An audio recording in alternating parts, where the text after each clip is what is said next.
Bienvenidos una vez más a Basket 365. Soy Denis y en el vídeo de hoy vamos a hablar de agentes libres de cara a este verano de 2024. Y sé que es pronto, al final estamos en abril, pero como todos sabéis, o muchos sabréis, si lleváis más de un año suscritos a este canal, una de hecho, mi serie de vídeos favorita de cada año son mis planes para agencia libre de cada uno de los equipos de la NBA. Y esos vídeos los hago, bueno, individuales para cada equipo y entre algunas de las cosas que hago propongo agentes libres que para mí tendrían sentido. Y de cara a hacer esos vídeos me resulta muy práctico tener estas tier list listas porque las uso yo como guía. Y por eso me estoy adelantando y vamos a hablar de agentes libres a mediados de abril porque en cuanto termine la temporada regular quiero empezar a hablar de equipos que ya están eliminados y no se están jugando nada. Así que nada, en este caso os traigo a los guards, o sea, bases o escoltas. Y están por aquí Paul George o Klay Thompson, que me planteé la posibilidad de moverlos a otros grupos, pero al final esto lo hice buscando todos los agentes libres disponibles en Spotrac y como tienen filtros de guard, forward y demás, no quería arriesgarme a mover a un jugador a otro grupo, luego olvidármelo y en consecuencia me he guiado por Spotrac y esos son los nombres que salen poniendo guards, ¿vale? Estos no son absolutamente todos los agentes libres, pero ya son 48. He dejado fuera algunos que estoy 100% seguro que no van a ser agentes libres, o sea, jugadores como yo que sé, Isaiah Joe, que tienen una opción del equipo y o los Thunder la van a tomar o la van a rechazar y automáticamente renovarlo porque ya habrán negociado. Hay casos donde sabemos que no van a ser agentes libres y también he dejado fuera, yo que sé, jugadores en contrato dual, jugadores que no considero relevantes en absoluto. Y eso, nos quedamos con 48 nombres y aquí voy a hablar del salario aproximado que estimo que podrán pedir o aspirarán a conseguir en esta agencia libre. Y vamos a empezar porque es una lista muy larga, intentaré ser lo más breve posible, así que like, suscribiros, todas esas cosas, podéis uniros al canal también, que obviamente me ayuda muchísimo. Y vamos a ir rápidamente. Aaron Holiday, menos de 5 millones. Menos de 5 millones quiere decir o mínima del veterano o típico contrato de 2 años, 8 millones, 4 millones por año, algo en esa línea. Holiday creo que ha hecho un trabajo aceptable como base suplente de los Rockets. Tal vez cobre más de la mínima del veterano este año. Me parece que lo ha hecho bien, incluso para Houston. Pero eso, si llega un nuevo acuerdo con los Houston Rockets, tal vez sean de 2 años, 7 millones de dólares, siendo el segundo año opción del equipo. Algo en esa línea. Así que lo ponemos en menos de 5 millones de dólares. Voy a poner también aquí a Cameron Payne. Otro jugador que, bueno, ahora mismo están los 76ers cobrando la mínima y ni siquiera estoy seguro al 100% de que vaya a seguir teniendo contratos. Es un anotador en esa posición de base suplente, pero si sigue en la NBA será por la mínima del veterano. Quiero descartar unos cuantos nombres de los baratos rápido porque creo que va a ser mejor. Kira Lewis está ahora mismo en los Utah Jazz después de que los Pelicans se librasen de su salario enviándolo a los Rockets. Este año es agente libre restringido después de haber sido un pick de lotería, pero dado que su qualifying offer es elevada porque fue un pick de lotería, lo más probable es que los Jazz directamente rechacen esa qualifying offer porque no van a querer pagarle ese dinero. Será agente libre sin restricciones y si sigue en la NBA será por la mínima del veterano en algún lado. Lewis no ha demostrado nada. Ha tenido muy mala suerte de romperse el cruzado en su segundo año, si no recuerdo mal, y no ha levantado cabeza. O sea que o está fuera de la NBA o cobrará la mínima del veterano.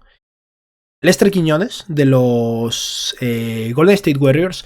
Quiñones es un descubrimiento, estaba en contrato dual, está ahí poco a poco haciéndose un hueco en la NBA y en los Warriors.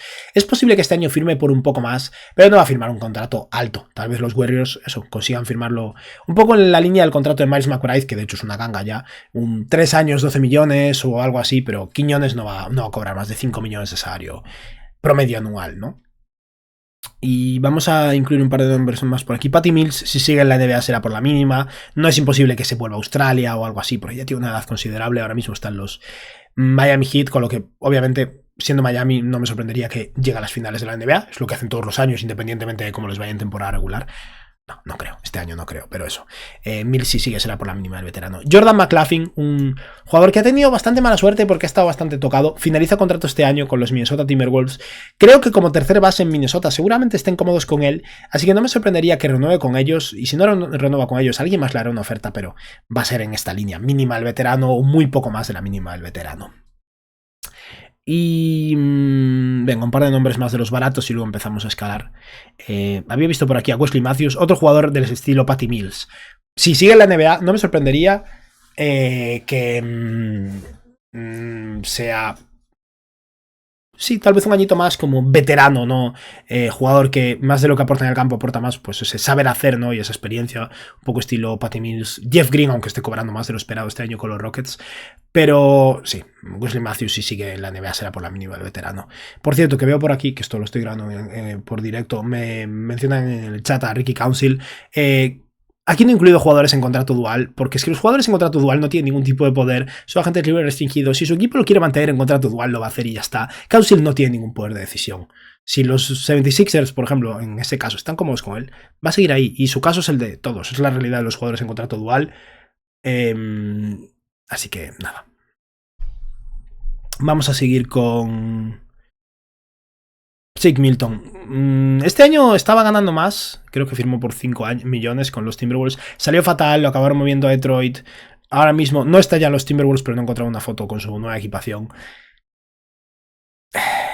Tuvo un año flojo, pero en base a lo que veíamos en los 76ers originalmente, es un jugador que tal vez tenga un rol como anotador de segunda unidad, pero bueno, no ha ganado, no ha justificado ganar más dinero de lo que está ganando ahora mismo. Vamos a escalar un poco, vamos a ir a por un nombre más potente. Grayson Allen. Grayson Allen está en una posición privilegiada. ¿Por qué? Está teniendo para empezar un año excelente. Está siendo literalmente el mejor triplista en porcentajes como mínimo de la NBA en los Phoenix Suns. Está siendo el mejor jugador, el cuarto mejor jugador de los Suns. Y Phoenix no puede o no debería permitirse perderlo, porque como equipo caro, equipo sobre el segundo tax apron, no tienen la posibilidad de pagarle a otro jugador lo que le pueden pagar a Grayson Allen, teniendo en cuenta que tienen sus derechos. Podrían pagarle lo que fuera como agente libre, incluso podrían firmar una extensión. De momento no ha ocurrido, por eso está en esta lista. A lo mejor veis este vídeo en una semana y ya firmó una extensión con los Suns de hasta 4 años, 75 millones de dólares. Y yo creo que el rango de Grayson Allen está un poco por debajo de eso, pero no me sorprendería que promedie unos 15 millones de dólares de salario anual o algo así. Creo que Grayson Allen va a estar por encima de la mid-level. La mid-level de este año está a unos 12,8 millones de dólares, lo he redondeado a 13. Esta tier es por encima de la mid-level, básicamente, y creo que Grayson Allen, tal vez no muy por encima, no creo que vaya a empujar esos 18 millones, pero va a tener mercado. Y va a haber equipos como tal vez los Orlando Magic que podrían estar interesados en su tiro en esa posición de escolta. Vamos ahora con Kyle Lowry mínima del veterano. Justin Holiday también. Otro jugador que no me sorprendería que esté retirado ya. Malachi Flynn. Similar al caso de... Bueno, cometió 50 puntos el otro día, pero similar al caso de Kira Lewis. Malachi Flynn es agente libre restringido, pero no creo que vaya... O sea, si sigue será por la mínima. Seguramente rechacen hasta sus derechos de mantenerlo como agente libre restringido, porque no creo que les interese pagarle su qualifying offer, aunque no sea muy elevada, teniendo en cuenta que Malachi Flynn fue uno de los últimos picks de su draft en la primera ronda. Vamos con alguien un poco más interesante, Malik Beasley. Malik Beasley ha tenido de hecho una temporada muy similar a la de Grayson Allen, en el sentido de que ha sido un grandísimo triplista para los Bucks, pero está siendo especialmente malo en defensa. No es que Grayson Allen sea excelente en defensa, pero aporta más que Malik Beasley, la verdad. Y debido a eso, básicamente, creo que está en este rol, mismo prototipo de jugador, menos salario.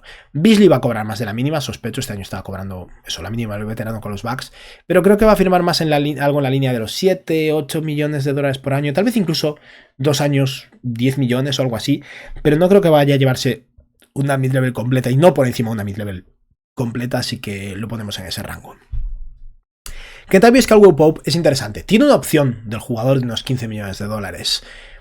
Creo que la va a rechazar y seguir a agencia libre. Eso no quiere decir que se vaya a ir de los Denver Nuggets, pero KCP sigue siendo bueno y tiene que aprovechar eso para intentar presionar y asegurarse más dinero a largo plazo. Tal vez sea con Denver, tal vez sea con otro equipo.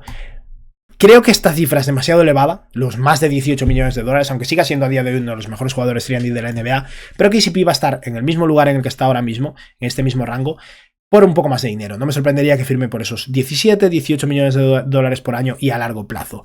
Y si Denver no se lo paga, se lo va a pagar otro equipo. De hecho, esto va a ser un problema para los Nuggets, posiblemente. Pero sea como sea, sí, Kentavious Caldwell-Pope va a estar en este grupo de aquí, en mi opinión. Dennis Smith Jr. lo voy a poner en el mismo grupo que a Malik Beasley. No creo que vaya a cobrar mucho más de la mínima del veterano, pero lleva 2 años desde que ha vuelto a la NBA, desde que se hizo ese hueco en los Charlotte Hornets. Lleva 2 años en los que realmente está aportando muchísimo a nivel defensivo. Realmente tiene mucho impacto en ese lado del campo. Tiene sus limitaciones, digamos, a nivel ofensivo, y eso le perjudica, pero no me parece imposible que algún equipo le haga una oferta de un par de años y unos 7 millones por año o algo así. Incluso los propios Brooklyn Nets tal vez podrían intentar mantenerlo, aunque bueno, con sus derechos actuales no pueden superar los 3 millones por año así. Es posible que Dennis Smith Jr. acabe aquí, pero para mí está por encima de cualquiera de los nombres que he incluido en esta lista, así que lo vamos a poner aquí. Spencer Dinwiddie fue catastrófico en Brooklyn, de hecho no he conseguido una foto con la equipación de los Lakers. Fue catastrófico en Brooklyn, desde su llegada a los Lakers le está yendo mejor. Creo que lo voy a poner aquí. No creo que Dinwiddie vaya a llevarse mucho dinero, nada remotamente cercano a los 20 millones que cobraba. Puede que acabe firmando por la mínima del veterano, ya sea en los Lakers o en otro lado. Al final, los Lakers, como tienen sus derechos non-birth, tienen ahí más posibilidades para ofrecerle un contrato barato por un año y luego subirle el sueldo. No es imposible que se quede ahí. De entrada voy a ponerlo en la tira de encima porque su mercado debería ser un poco superior. Hemos visto a Dinwiddie ser bastante competente durante bastantes años. Ahora mismo está de capa caída, pero sí, lo dejo en este grupo. Eric Gordon, lo voy a poner aquí también. Tiene una opción del jugador, básicamente la mínima del veterano con los Suns. Habrá que ver si se queda en Phoenix, si se va a otro lado. Gordon ya no tiene muchísimo en el tanque, pero sigue siendo un jugador útil, experimentado y o bien se va por la mínima del veterano a algún contender, ya sea quedándose en Phoenix o yéndose a otro lado para intentar competir por un anillo, o bien se va a donde le paguen más dinero y en ese caso alguno de los equipos con margen salarial y no demasiadas opciones de reclutar, tal vez incluso unos Pistons le puedan tirar a Eric Gordon unos 7, 8 millones de dólares. No me parece descabellado. Si me da a lo que ha hecho Orlando con Joe Ingles, por ejemplo, con Gary Harris de pagarles, o incluso con Mo Wagner de pagar 8, 11 millones de dólares por jugadores que no lo merecen en ese momento, porque pueden permitírselo y al mismo tiempo es un salario intercambiable si hace falta, creo que Eric Gordon es un candidato a verse en una situación como esas. Lonnie Walker, lo voy a poner aquí también. Creo que Lonnie Walker está en una situación similar a la de Dennis Smith Jr. Ha jugado por encima del nivel de la mínima del veterano. Su comienzo fue espectacular de temporada, luego sufrió lesiones y demás, pero sobre todo a nivel de triples realmente fue muy potente. Creo que dependiendo de las circunstancias cabe la posibilidad de que alguien le ofrezca más que la mínima del veterano, no una mid-level completa, pero habrá que verlo, no me parece imposible que siga cobrando la mínima, aún así lo ponemos aquí. Alec Burks es curioso. Alec Burks hasta el año pasado estaba jugando realmente bien. Desde su llegada a New York ha sufrido muchísimo y está jugando muy mal. Y eso me preocupa. Ahora mismo cobra unos 11 millones de dólares. Está jugando para cobrar la mínima del veterano. Pero tal vez los Knicks, solo por tener su salario intercambiable, si pueden permitírselo, le paguen un poquillo de más. Creo que básicamente ningún otro equipo le va a pagar más a Alec Burks de la mínima ahora mismo. Pero New York es un candidato a pagarle 2 años, 8 millones por año, segundo el segundo año opción del equipo, algo así, con el fin de tener esa flexibilidad, esa pieza intercambiable, ¿no? Y por eso lo voy a dejar en este rango. A BJ Boston lo voy a poner aquí. Es agente libre restringido con los Clippers. BJ Boston, supongo que muchos recordaréis que era un jugador muy top, digamos, de high school, de instituto, un jugador que se esperaba que fuera realmente potente y un candidato a ser top 5, 6, 7 de su draft. Tuvo un año catastrófico en Kentucky, se presentó al draft igual, fue el pick 50 y algo. Su primera temporada de los Clippers hubo algún flash, algún destello, de hecho un partido que nunca olvidaré de 27 puntos contra Boston, que aún es su récord de anotación, si no me equivoco, en el que le ganaron a los Celtics los Clippers, pero en general no ha demostrado nada.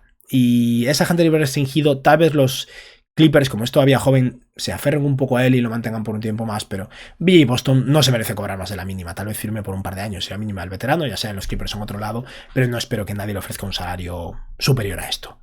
A Max Christie sí que lo voy a poner aquí. Max Christie está en la misma situación que estuvo el año pasado Austin Reeves, no ha tenido el mismo rol, pero es un jugador que fue un pick de segunda ronda, que solo firmó un contrato de 2 años y en consecuencia ahora es agente libre restringido, pero su equipo solo tiene sus derechos non-birth, en consecuencia lo máximo que pueden pagarles es más o menos unos 13 millones. La realidad es que Max Christie no ha rendido a este nivel. Como agente libre restringido, tal vez acabe firmando por la mínima o un poco más de la mínima con los Lakers por un par de años. No creo que nadie le vaya a hacer una oferta tremenda, aunque cabe la posibilidad de que algún equipo le tire algo de dinero. Sea como sea, no creo que su rango salarial vaya a superar esto, pero como jugador joven con potencial 3&D, no es imposible que firme un 3 años, 18 millones de dólares, se asegure ya un dinero generacional bestia, aunque no parezca tanto a nivel de cifras NBA, y a largo plazo pues tenga posibilidad de escalar mucho su salario, ¿no? Evan Fournier lo ponemos aquí. Está bastante acabado. El tema con Fournier es que no es una garantía que vaya a ser agente libre. Tiene una opción del equipo de 19 millones. Pero los Pistons tienen la posibilidad de tener muchísimo margen salarial. No creo que vayan a querer tirar esos 19 millones de dólares en Evan Fournier. Les compensa más rechazarlo y pagarle 19 millones de dólares a alguien que no se los merezca, pero que sea mejor, aunque sea, estoy viendo nombres aquí por encima, aunque sea tirarle 19 millones de dólares a Malik Monk. Es más interesante que tirárselos a Evan Fournier, por lo que va a ser agente libre, me sorprendería mucho que no sea así. Y si sigue, ya sea en Detroit o en otro equipo, será por la mínima del veterano. Una vez más, jugador experimentado, que puede ser interesante, pero no mucho más. Monte Morris es interesante, sobre todo porque cuando los Timberwolves lo consiguieron y aún no habían extendido a Mike Conley con ese contratazo que firmó de 2 años y unos 22 millones, si no recuerdo mal, parecía un candidato a firmar más o menos ese contrato con los Timberwolves. Pero ahora que Mike Conley está ya atado y que los Timberwolves son un equipo que va a ser muy muy caro, cabe la posibilidad de que decidan no pagarle o no puedan permitírselo. Pero sea como sea, el rango de Monte Morris está aquí. Es un muy buen base suplente que ha sufrido bastantes lesiones. Ahora mismo cobraba unos 10, 11 millones. Es posible que hasta baje su salario, pero si baja será unos 7, 8 millones. Y si sube será eso, como mucho una mid-level completa, que me sorprendería muchísimo que consiga. Por lo que lo ponemos aquí. No creo que vaya a cobrar la mínima, va a estar por encima, pero no va a superar este rango. Por cierto, aún no ha acabado, pero ¿os dais cuenta de por qué os decía que esta agencia libre va a ser mala? Hay equipos como los Pistons que van a tener 60 y algo millones de dólares de margen salarial y lo van a tener difícil para gastar ese dinero. Obviamente hay nombres potentes por aquí, varios va a renovar con sus propios equipos, pero esta agencia libre es dura, la verdad. Y venga, vamos a poner un nombre potente. Paul George. Como veis, la tier va, por cierto, hasta 40 millones o más. Aquí va Paul George. ¿Por qué he puesto esta tier así? Básicamente porque el máximo salarial de un jugador que viene de su contrato de novato, esta próxima temporada está en un poco más de 35 millones de dólares. Y con esta tier básicamente lo englobamos, la de 30-40. O sea, de jugadores que cobren de 30 millones al máximo de Tyrese Maxey, digamos, o un poco más, entran en esta tier. Paul George va a estar por encima. Básicamente Kawhi Leonard ha firmado un contrato, una extensión de unos 3 años, 150 millones de dólares. 50 millones por año. Si Paul George aún no ha firmado una extensión con los Clippers, no es porque no tenga intención de quedarse en los Clippers, me sorprendería mucho. Creo que es porque estamos viendo un tira y afloja y cabe la posibilidad de que quiera incluso más dinero que Kawhi Leonard, lo cual estaría mal, pero es su decisión y sus negociaciones y tal vez lo consiga. Al final el propietario de los Clippers es la persona con más dinero de la NBA. Sea como sea, Paul George está en una posición de poder en los Clippers ahora mismo y si no renueva con Los Ángeles Clippers, los 76ers van a estar mirando hacia él. De un modo u otro, si no firma por un máximo, que el máximo de Paul George estará en unos 49 millones de dólares, firmará por 43, 44, 45 millones. Lo tiene fácil para estar por encima de 40 millones de dólares. Y de hecho, de toda esta lista va a ser el único jugador de esta tier, creo. Y sí, una vez más, insisto, creo que en el fondo no va a ser agente libre, creo que se va a quedar en los Clippers y ya está, pero ahora mismo técnicamente va a ser agente libre y en consecuencia está en esta tier list. Vamos ahora con Tyus Jones, un jugador que, de manera muy diferente, a una escala muy inferior, también está en una posición de poder. Tyus Jones está en una posición de poder porque los Wizards tomaron la decisión de no moverlo en este cierre de mercado y mantenerlo. Mantenerlo cuando va a ser agente libre este verano. ¿Eso qué quiere decir? Que quieren pagarle. Básicamente quieren hacer con Tyus Jones un Kyle Kuzma. Pagarle de más, pero un contrato que pueda parecer adecuado a largo plazo, tal vez un contrato que se escale, igual que el caso de Kyle Kuzma, y de ese modo Tyus Jones se asegura dinero y los Wizards se aseguran un contrato intercambiable, un jugador que puede ser útil en el mercado, ya sea inmediatamente o dentro de un año o dos. Y eso es lo que va a pasar con Tyus Jones. Ahora mismo cobra 15 millones de dólares, va a entrar en este rango de 24 a 18. ¿Tyus se merece 20 millones por año? No. Pero si los Wizards le ofrecen un salario inicial de 21 millones que se escale a 19, 17, 15, por ejemplo, sigue siendo más de lo que probablemente se merecería en otro lado. Los Wizards se lo aseguran y creo que todos contentos. Así que sí, creo que Tyus Jones básicamente va a firmar por unos 20 millones de dólares de salario promedio, tal vez un poco más de salario inicial y luego va a ir desescalando, pero va a estar en este rango y se va a llevar mucho dinero en esta agencia libre, porque tiene la suerte de estar en un equipo que no tiene mucho talento ahora mismo y en alguien tiene que gastar su dinero.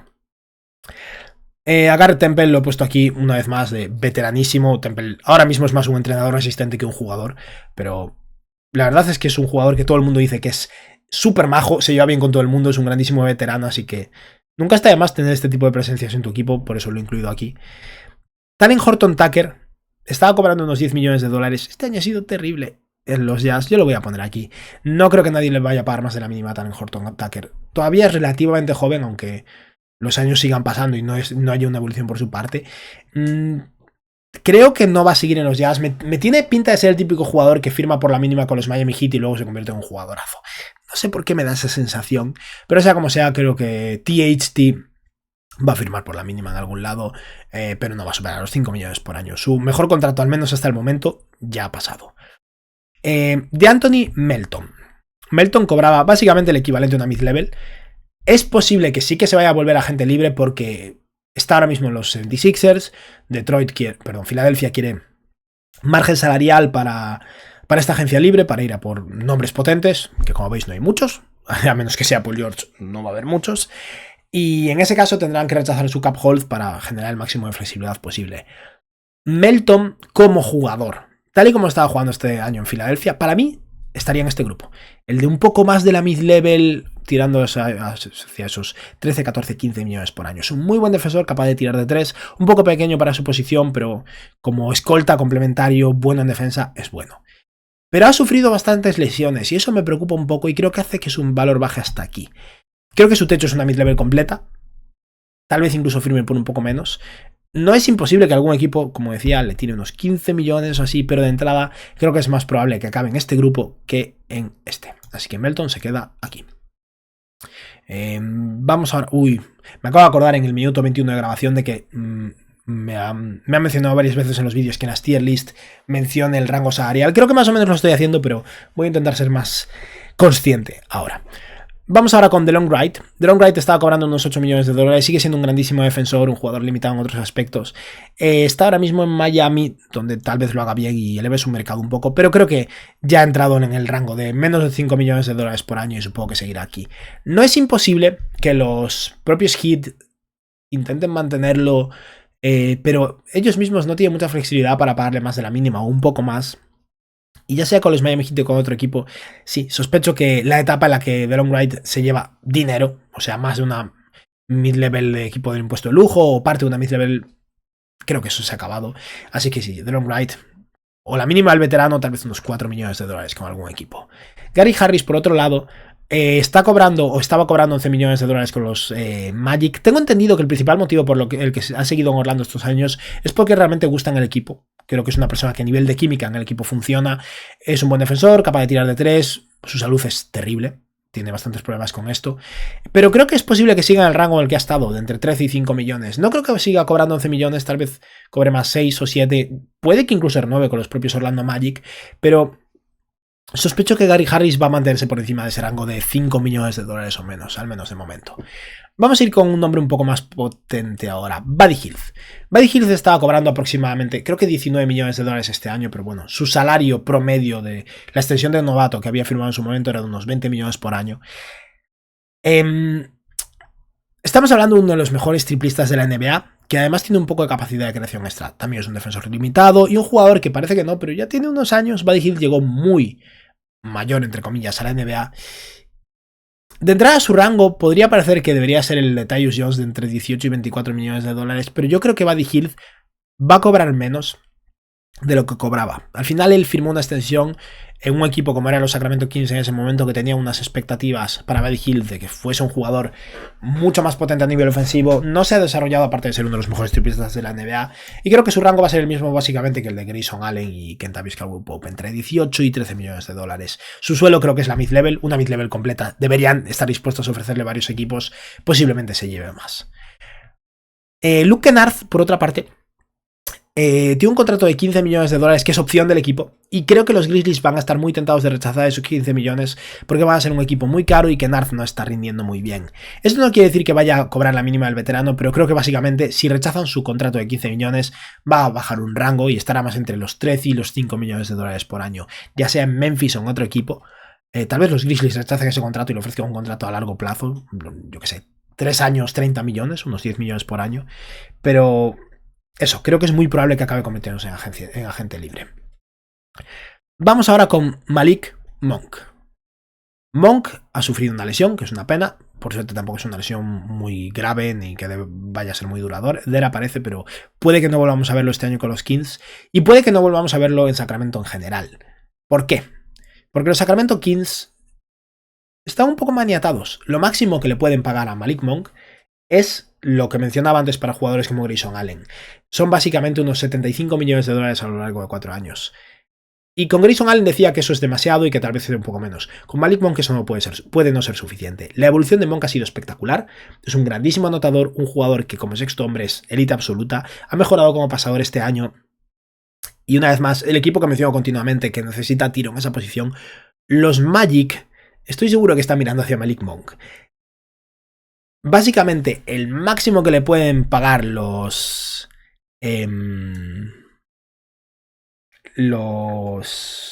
Sacramento Kings están en este rango de 18 a 13 millones de dólares. Creo que es posible que tenga ofertas superiores y que lo acabemos viendo en el rango que mencionaba para Televisions, entre 18 y 24 millones. No me sorprendería que Monk tenga un salario promedio de unos 18 o 19 millones de dólares por año en su próximo contrato.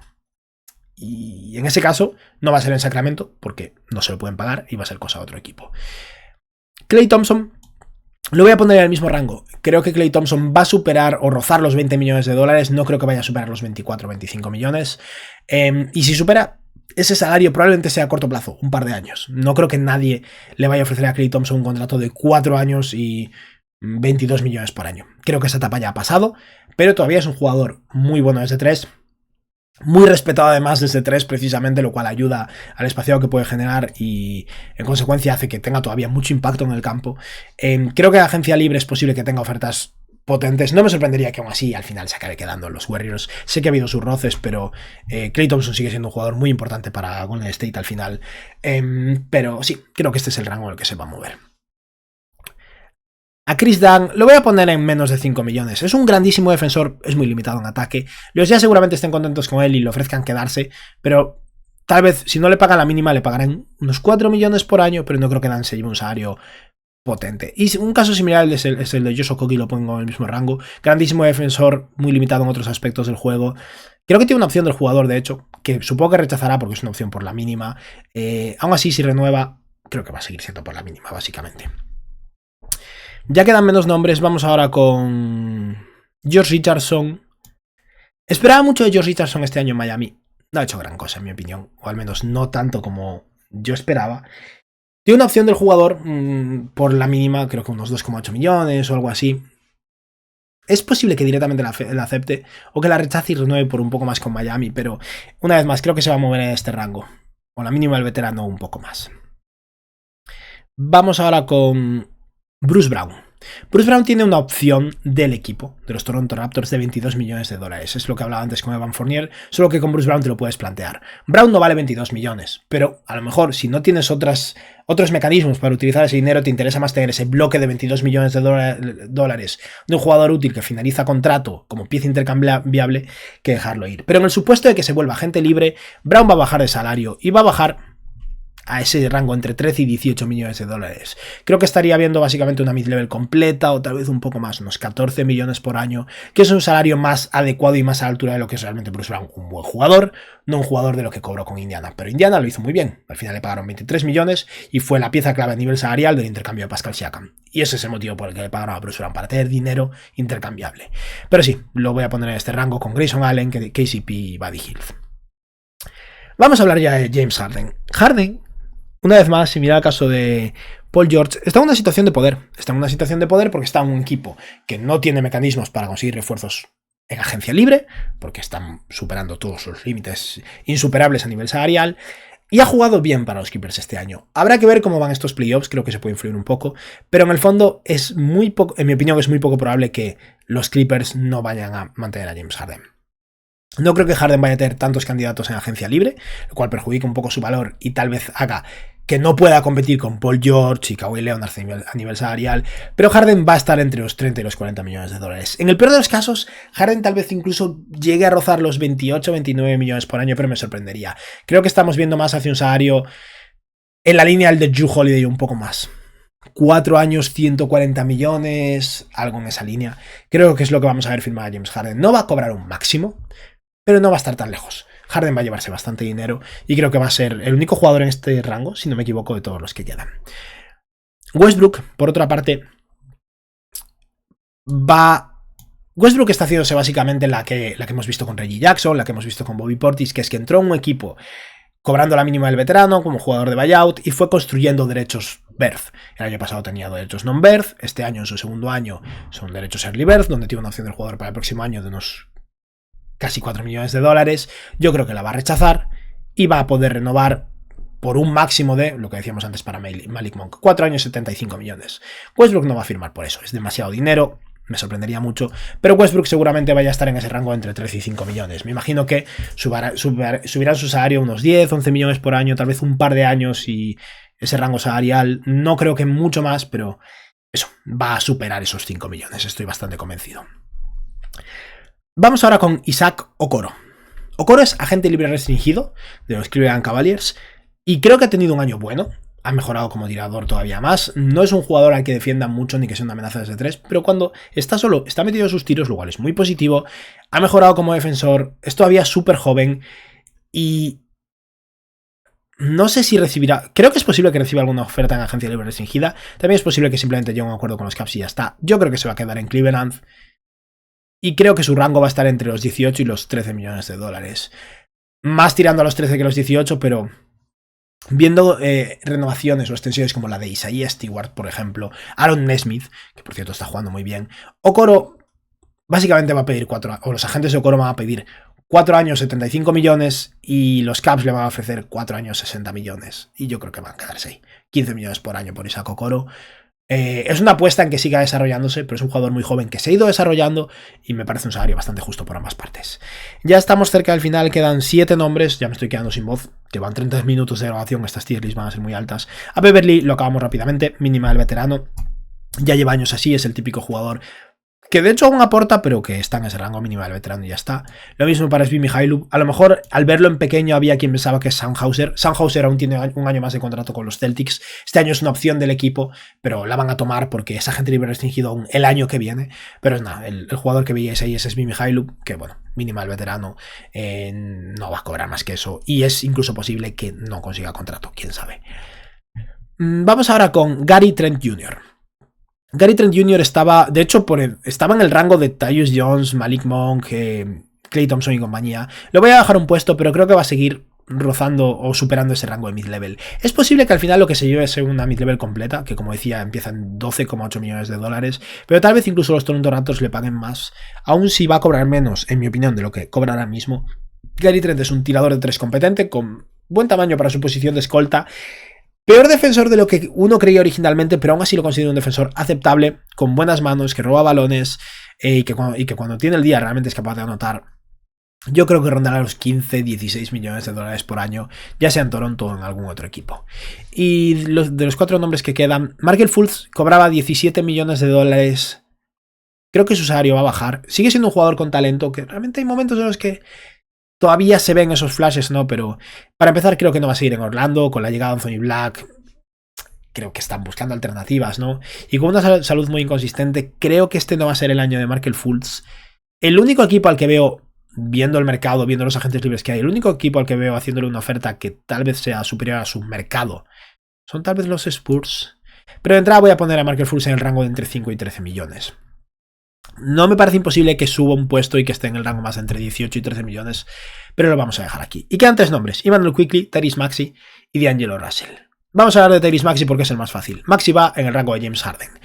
¿Por qué? Porque Maxey, o sea, este es el rango de 30 a 40 millones de dólares. El máximo salarial de Tyrese Maxey son 35 millones de dólares y los 76ers le van a poner una oferta de 5 años, 35 millones de dólares de salario inicial, un máximo. Ya está, no le pueden ofrecer menos porque Maxey se lo merece. De hecho, ahora mismo los 76ers deben estar preocupadísimos de que Maxey entre a un equipo en NBA, porque creo que es poco posible, o sea, poco probable, pero es posible. Y si Maxey entra a un equipo en NBA, cualifica para el 30% del máximo salarial en vez del 25%, y en consecuencia le tendrían que pagar un salario inicial de 42 millones y escalaría la tier de Paul George y la cosa se complica. Pero bueno, es muy poco posible que eso ocurra. Y en consecuencia está en esta tier. Es agente libre restringido. Maxey no se va a ningún lado. Pero como es agente libre, técnicamente lo voy a poner aquí, igual que he puesto a Isaac Okoro o otros agentes libres restringidos. Y ya, solo quedan 2 nombres más. Immanuel Quickley y D'Angelo Russell. Voy a empezar por Immanuel Quickley. Creo que el rango que... o Esario, que solicitaba a Immanuel Quickley el año pasado como agente libre, como jugador negociando su extensión de contrato de novato, perdón, con los Knicks, era en torno a los 20 millones de dólares por año. Se hablaba incluso de 4 años, 100 millones de solicitud de Immanuel Quickley, o sea, unos 25 millones por año. Sinceramente, creo que con su cambio a Toronto se ha visto beneficiado y perjudicado a la vez. Creo que se ha ido un equipo que lo necesita más y en consecuencia tiene más poder de presión a la hora de negociar, pero creo que con el aumento de rol Immanuel Quickley no lo ha hecho muy bien. No quiero decir que lo haya hecho mal, pero creo que Immanuel Quickley ha sido un poco meh. Como todavía es joven, es agente libre restringido, los Raptors no tienen una alternativa y a largo plazo es un jugador que les interesa. Y la realidad es que a día de hoy pagarle 20 millones de dólares a un jugador no es problemático, siempre lo puedes mover y en general es casi preferible tener un jugador que cobre eso que uno que no lo haga, sino que se lo pregunten a Van Fournier, que los Knicks lo mantuvieron durante mucho tiempo sentado en el banquillo simplemente porque la pieza salarial era útil. Creo que Quickley va a estar en el rango de entre 24 y 18 millones de dólares. Me sorprendería que alguien le haga una oferta súper potente. Creo que básicamente los Raptors no le van a ofrecer menos de 18 millones. Quickley firmará, en mi opinión, por entre 20 y 22 millones de dólares por año con los Raptors. Un contrato de... Tal vez incluso, como Quickley pide más dinero, los Raptors no le quieren pagar tanto porque no lo ha justificado. No me parece imposible que veamos una renovación de 3 años o así en vez de 4. Pero sí, creo que su rango va a ser de entre 24 y 18 millones de dólares. Y para acabar, D'Angelo Russell. Hay que hablar de D'Angelo Russell porque tiene una opción del jugador de unos 18 millones de dólares, un poquillo menos, 17 y algo.